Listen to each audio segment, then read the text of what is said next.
श्री रामचरितमानस की दिव्य कथा में आपका स्वागत है। जय श्री राम। आप सभी का स्वागत है मेरी इस विशेष YouTube सीरीज में, जहां हम गोस्वामी तुलसीदास जी द्वारा रचित श्री रामचरितमानस का गहराई से अध्ययन करेंगे। हर दिन हम इस पावन ग्रंथ की चौपाइयों को पढ़ेंगे, उनके अर्थ समझेंगे और उनके पीछे छिपे दिव्य संदेशों को जानेंगे। आज हम शुरुआत करेंगे बालकांड से, जो रामचरितमानस का पहला अध्याय है। इसमें भगवान श्री राम के जन्म से लेकर उनके बाल्यकाल की लीलाओं का वर्णन है। लेकिन इससे पहले आइए हम श्री रामचरितमानस की महिमा और उसकी रचना के उद्देश्य पर एक नजर डालते हैं। श्री रामचरितमानस की महिमा। श्री रामचरितमानस केवल एक ग्रंथ नहीं है, यह भक्ति, ज्ञान और कर्म का अद्भुत संगम है। तुलसीदास जी ने इसे सरल अवधी भाषा में लिखा ताकि हर वर्ग और समाज का व्यक्ति भगवान राम के जीवन से प्रेरणा ले सके। यह ग्रंथ हमें धर्म, मर्यादा और जीवन के आदर्शों का बोध कराता है। चौपाई। बालकांड आरंभ कर तू, सब ग्रंथन को मर्म, हर्ष सकल समाज सुनी, तुलसी गावत कर्म। इस चौपाई का अर्थ है कि जब तुलसीदास जी ने रामचरितमानस का आरंभ किया, तब समाज के सभी वर्गों ने इसका स्वागत किया, क्योंकि यह ग्रंथ जीवन के हर पहलू को छूता है। 2. बालकांड का प्रारंभ। बालकांड की शुरुआत होती है भगवान शिव और माता पार्वती के संवाद से। यह संवाद हमें भक्ति और ज्ञान के महत्व को समझाता है। चौपाई। श्री गुरुपद नख मणिगण ज्योति, सुमिरत दिव्य दृष्टि हियम होती। अर्थ। यह चौपाई बताती है कि सच्चे गुरु के चरण कमलों की महिमा क्या है। उनके चरणों की रज से हमारे हृदय में ज्ञान का प्रकाश होता है। श्री रामचरितमानस की कथा में आगे बढ़ने से पहले तुलसीदास जी गुरु वंदना करते हैं, क्योंकि गुरु ही हमें ईश्वर तक पहुंचने का मार्ग दिखाते हैं। 3. भक्ति का मर्म। तुलसीदास जी बार बार इस बात पर जोर देते हैं कि भक्ति के बिना भगवान को पाना असंभव है। भक्ति, ज्ञान और कर्म का सही संतुलन ही हमारे जीवन को सार्थक बनाता है। हम बालकांड की पहली चौपाई और दोहे पर चर्चा करेंगे। हर चौपाई में छिपे गहरे अर्थ और जीवन के संदेश को समझेंगे। 8. गुरु वंदना, प्रारंभिक दोहा और चौपाई।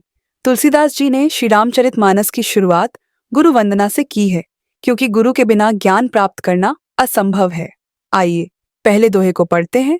दोहा। वंदू गुरु पद पदुम परागा, सुरुचि सुबास सरस अनुरागा। अर्थ। तुलसीदास जी कहते हैं कि मैं अपने गुरु के चरण कमलों की धूल को नमन करता हूँ। वह धूल अत्यंत सुगंधित है और उसमें गहरा प्रेम और भक्ति समाहित है। गुरु ही वो मार्गदर्शक हैं जो हमें जीवन के अंधकार से निकालकर प्रकाश की ओर ले जाते हैं। इसके बाद तुलसीदास जी एक चौपाई में गुरु महिमा का विस्तार करते हैं। चौपाई। श्री गुरुपद नख मणिगण ज्योति, सुमिरत दिव्य दृष्टि हियम होती। अर्थ। गुरु के चरणों के नखों की ज्योति मणियों के समान प्रकाशमान है। उनके स्मरण से ही हमारे हृदय में दिव्य दृष्टि प्राप्त होती है, जिससे हम संसार के सत्य को समझ पाते हैं।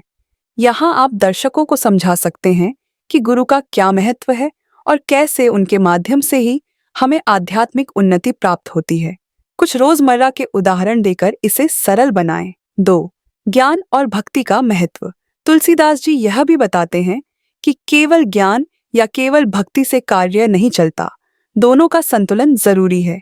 गुरु की महिमा गाकर वे हमें इस संतुलन का पाठ पढ़ाते हैं। आइए अगली चौपाई पढ़ते हैं। चौपाई। जासु कृपा निर्मल मति पावों, मोह जाल बंधु सूधि नवावों। अर्थ। गुरु की कृपा से हमारी बुद्धि निर्मल हो जाती है। हम संसार के मोह जाल से बचकर अपने जीवन का सच्चा उद्देश्य समझने लगते हैं। यहाँ आप अपने विचार जोड़ सकते हैं कि कैसे भक्ति और ज्ञान का सही मार्ग हमें अपने लक्ष्यों तक पहुंचने में मदद करता है। साथ ही तुलसीदास जी की भक्ति भावना को आधुनिक जीवन से जोड़ें। 3. भक्ति का मार्ग और साधना। तुलसीदास जी का संदेश है कि केवल भगवान की कथा सुनने से नहीं, बल्कि उस पर चिंतन करने से ही हम सच्ची भक्ति में प्रवेश कर सकते हैं। चौपाई। पंदो संत असज्जन चरना, दोहु शरण जग पावन करना। अर्थ। तुलसीदास जी यहाँ यह बताते हैं कि संत और असंत दोनों के चरणों में नमन करना चाहिए। संत से भक्ति और असंत से शिक्षा प्राप्त होती है, जो हमें सही मार्ग दिखाती है। 4. जीवन के लिए संदेश। इन प्रारंभिक चौपाइयों से हमें 3 मुख्य बातें सीखने को मिलती हैं। गुरु की महिमा। बिना गुरु के सही दिशा में चलना असंभव है। ज्ञान और भक्ति का संतुलन। ये दोनों जीवन के 2 पहिए हैं। संत और असंत से शिक्षा। हर अनुभव, चाहे वो अच्छा हो या बुरा, हमें कुछ सिखाता है। आज हमने श्री रामचरितमानस के प्रारंभिक दोहे और चौपाइयों के माध्यम से गुरु महिमा और भक्ति का महत्व समझा। हम बालकांड की अन्य चौपाइयों पर चर्चा करेंगे, जिसमें शिव और पार्वती का संवाद और भक्ति का महत्व और भी गहराई से समझाया गया है। हम बालकांड के कुछ और महत्वपूर्ण दोहे और चौपाइयों को समझेंगे।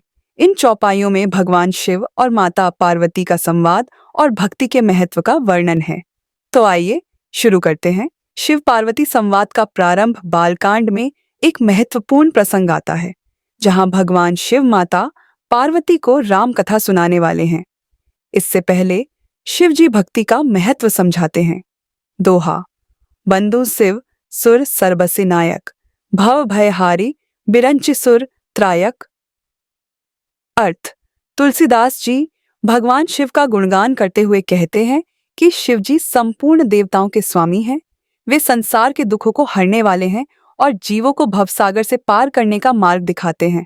अगर आपको यह वीडियो पसंद आया हो तो इसे लाइक करें और अपने विचार कमेंट में साझा करें।